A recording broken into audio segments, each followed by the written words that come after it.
अब देखिए प्रश्न क्रमांक 22 क्या है। n के किस मान के लिए दो समांतर श्रेणियों 63, 65, 67 तथा 3, 10, 17 के nवें पद बराबर होंगे। हमें क्या बोला गया है, n के किस मान के लिए दो समांतर श्रेणी, हमें दो समांतर श्रेणी दिया हुआ है। ठीक है, हमें क्या बोला गया है कि n के किस मान के लिए दो समांतर श्रेणी के nवें पद बराबर होंगे। तो हमें जो है दो समांतर श्रेणी के किस मान के लिए n के किस मान के लिए nवें पद बराबर होंगे वो हमें ज्ञात कर दिया है। ओके, तो चलिए इसे हल करते हैं। तो देखिए हमें जो है पहला समांतर श्रेणी क्या दिया है, पहला समांतर श्रेणी, तो हमें जो है पहला समांतर श्रेणी क्या दिया है, 63, 65, 67। क्या दिया है, 63, फिर दिया है 65 और 67। ओके, तो इस पहला समांतर श्रेणी के लिए जो प्रथम पद होगा वो क्या होगा, तो पहला समांतर श्रेणी के लिए प्रथम पद क्या होगा, 63 होगा। और यहाँ से हमें सार्वधातर d का मान क्या प्राप्त होगा, तो हमें सार्वधातर d का मान, ये आपका a का मान है। ओके, हमें जो है सार्वधातर d का मान यानी कि 65 माइनस 63, तो यहाँ से हमें d का मान प्राप्त होगा 2। ओके, तो d का मान क्या हुआ, 2। अब प्रश्न में क्या बोला है कि nवें पद बराबर होंगे, तो हम जो है इस प्रथम श्रेणी के लिए nवां पद निकाल लेते हैं। ओके, तो प्रथम समांतर श्रेणी के लिए nवां पद। ओके, तो nवां पद का फार्मूला क्या होता है, an बराबर a plus n minus 1 into D. यहाँ पास a का मान कितना है, a का मान है 63, तो रखते हैं 63 प्लस n का मान क्या है, हमें nवां पद निकालना है, तो n का मान n ही रहेगा, तो n माइनस 1। d का मान कितना है, d का मान है 2। तो देखिए यहाँ से क्या होगा, 63 प्लस n इंटू 2 तो होगा 2n, माइनस 1 इंटू 2 तो माइनस 2। ओके, बराबर, तो यहाँ से क्या प्राप्त होगा, 63 में से 2 घटाएंगे तो हमें मिलेगा 61, और यहाँ क्या है 2n, तो हमें प्राप्त होगा 2n प्लस 61। ये किसका मान है, ये जो है an का मान है। ओके, किसका मान है, an का मान है। ठीक, अब हम दूसरा समांतर श्रेणी से देखते हैं। तो दूसरा समांतर श्रेणी हमें क्या दिया हुआ है, तो दूसरा समांतर श्रेणी जो है हमें दिया हुआ है, क्या दिया है, 3, 10 और 17 दिया हुआ है। ओके, तो इसमें हम प्रथम पद को क्या मान लेते हैं, प्रथम पद को मान लेते हैं a डैश।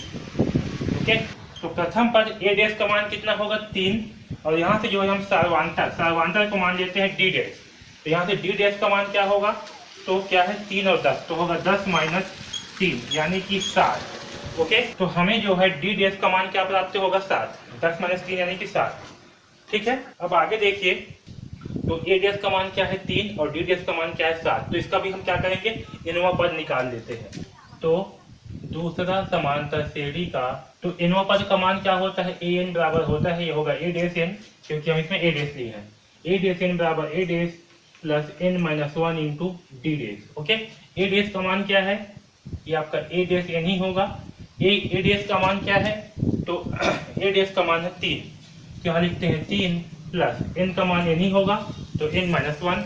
d का मान कितना है, d डैश का मान है 7, तो यहाँ होगा 7। ओके, अब इसे हल करते हैं, तो हमें a डैश n का मान क्या प्राप्त होगा, 3 प्लस n इंटू 7 तो होगा 7n, माइनस इंटू 7 तो माइनस 7। ओके, और जब माइनस 7 से 3, मतलब 3 में जब माइनस 7 जोड़ेंगे तो हमें क्या प्राप्त होगा, माइनस 4। तो यहाँ से हमें a डैश n का मान क्या प्राप्त होगा, 7n माइनस 4। ठीक है, इसे हम समीकरण 1 ले लेते हैं और इसे समीकरण 2। ओके, अब देखिए प्रश्न के अनुसार क्या होगा, इस प्रश्न में क्या बोला है कि n के किस मान के लिए, यानी कि हमें जो है ये जो n है, ठीक है, इस n के किस मान के लिए ये जो दो समांतर श्रेणी है इसके nवें पद बराबर होंगे, ये जो है हमें ज्ञात करना है। यानी कि a डैश n और ये जो an है ये दोनों कब बराबर होंगे, है ना। तो प्रश्न के अनुसार क्या होगा, an बराबर कब होंगे, an के बराबर।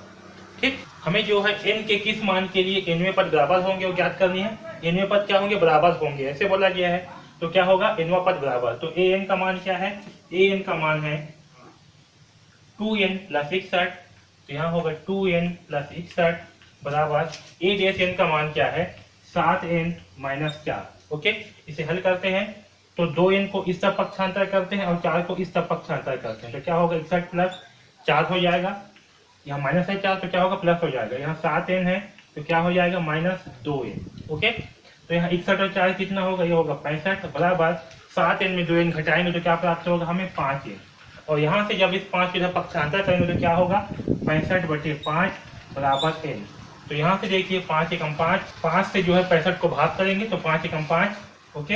यहाँ एक बचेगा, 5 तिया 15, तो n का मान क्या प्राप्त होगा हमें? n का मान जो है हमें 13 प्राप्त होगा। क्या होगा? 13, ओके। तो देखिए प्रश्न में क्या था, n के किस मान के लिए दो समांतर श्रेणी की nवें पद बराबर होंगे? तो n यानी कि 13, ओके। तो n के 13 मान के लिए दो समांतर श्रेणी क्या होंगे? उसके nवें पद बराबर होंगे, ठीक। तो हमारा आंसर क्या होगा?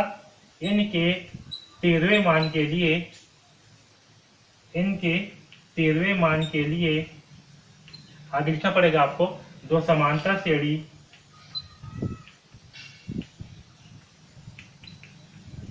तो समांतर श्रेणी क्या क्या है? 63, 65।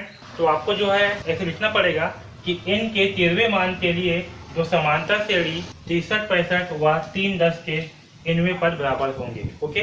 तो इस प्रकार से जो है हम इस 22वें प्रश्न को हल करेंगे, ओके।